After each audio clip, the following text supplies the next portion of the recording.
What's going on, everyone? Today I'm going to be reviewing The Promise of Blood by Brian McClellan. It's a book that I really had to step outside of my comfort zone to read, but I can tell you with 100% certainty that it did not let me down. I'm going to break this review down into 4 different parts: the plot, the characters, the world building, and then the prose / maybe the writing skill of the author. So starting with the plot.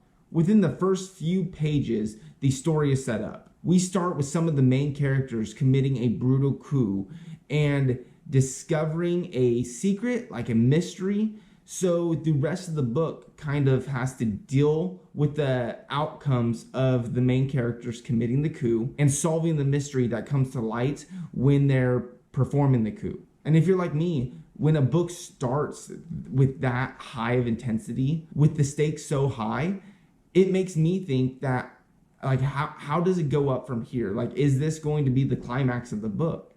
And I can honestly say that Promise of Blood did a great job of keeping the stakes high, of keeping the story interesting. And I can guarantee you that it only gets better from there. Even the slower parts of the stories, which is probably the mystery part, trying to figure out what's going on, it didn't make it boring. It made the rest of the story more suspenseful and really just brought everything together. All in all, I didn't have any problems with the plot, and I think it really added to the story. Moving on to the character section, I want to start out by saying that for me, characters are one of the most important parts of a fantasy novel.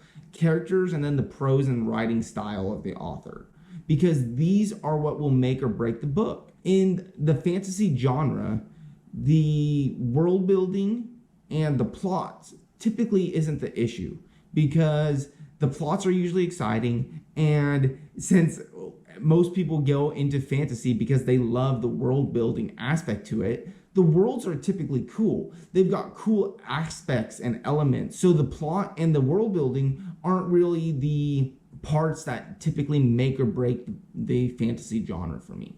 What does make or break it are the characters and the writing style or prose, because a lot of people tell us characters are a certain way without showing us the characters are a certain way. They're described as this super hardcore person who shoots first and asks questions later, and then they're shown to be like a softie. It's kind of like a pet peeve of mine. So character and character development are really important to me. With that being said, for this book, the characters were one of the best parts for me. They are shown, they are not told. You see their personalities, their character traits, them coming alive out of the page. You see that. You're not told. They grow, they change, they develop, and it's just truly amazing. I think I fell in love with every single one of the main characters of the book, and then a bunch of the little side characters too, which I think is a really neat thing to be able to do. And that's not even mentioning the uniqueness of the characters. The main few characters we're following are not spring chickens. Like, they are older, which for fantasy novels, I don't feel like is really the thing. Typically, it's like a coming to age story, I would say, or they're at least younger in their 20s, and that's not the case in this. So all in all, as far as the characters go, fantastic. I have zero complaints, and honestly, the characters probably made the book for me. Moving on to world building.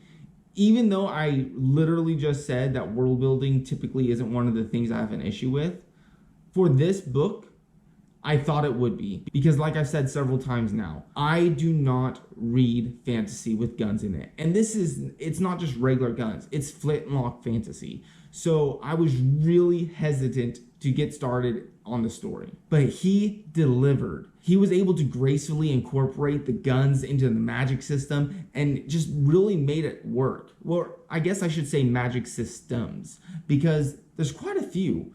There's something called the Knacked, which are just like talented people with like extra talents, I would say.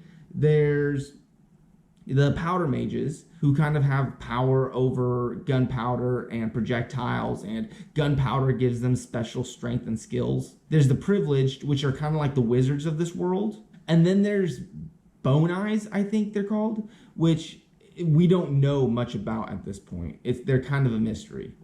Besides the magic systems, Brian McClellan was able to make us feel like there was this huge big world out there with all kinds of lore and history, while only showing us the small part of the world and only giving us little bits and pieces of the history.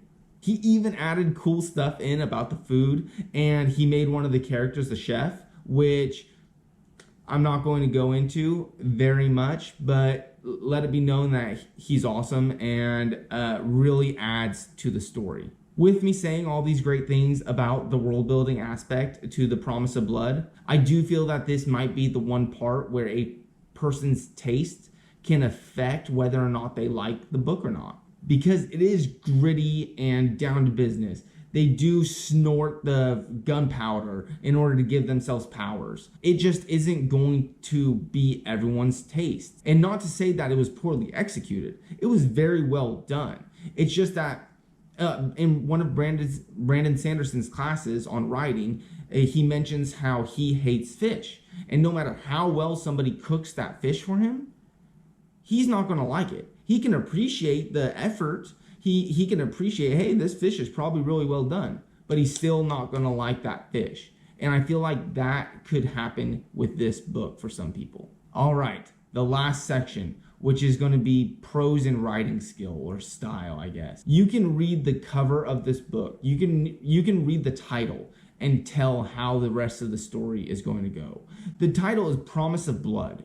It's straightforward, to the point, and just hypes you up. It promises you so much out of the book. If you're looking for a description of every petal on the flower and every aspect of somebody's apparel, from the laces that they use to tie up their shoes to the buttons lining their hat, I don't think he does that, but he still delivers. And not everybody wants that anyways, but his writing skills are on point. I think one of the top little mnemonics I use for a author's writing skill is I ask myself, would this book have been better if somebody else would have wrote it? I know of several great authors, and I think to myself, if one of these authors got a hold of this book, would it be better? And for Promise of Blood, I can 100% say no, it wouldn't be. It's a great story. Brian McClellan did an awesome job doing it. And sure, if another author wrote it, it'd be different, but I don't think it could be better. He definitely delivered with this book and showed us how talented he really is. And that just about concludes my first book review. I'm really glad I read this book. Like I said, I was really hesitant, but all in all, just utterly fantastic. If you've been hesitant about guns in your fantasy or hesitant about reading this book, don't be. Go buy the book, read the book. I really enjoyed it, and it's taking everything in my willpower not to start the second one. Like I said, I'm trying to become better in fantasy, so I'm trying to be exposed to many different stories and many different authors and many different worlds. But this book was so hard. It was so good. It was so hard not to pick up that next book. So thanks for joining me. I'll be back again soon with another review. Until then, I hope you go out there and explore some cool new fantasy worlds. And until then, I'll see you next time. Thanks.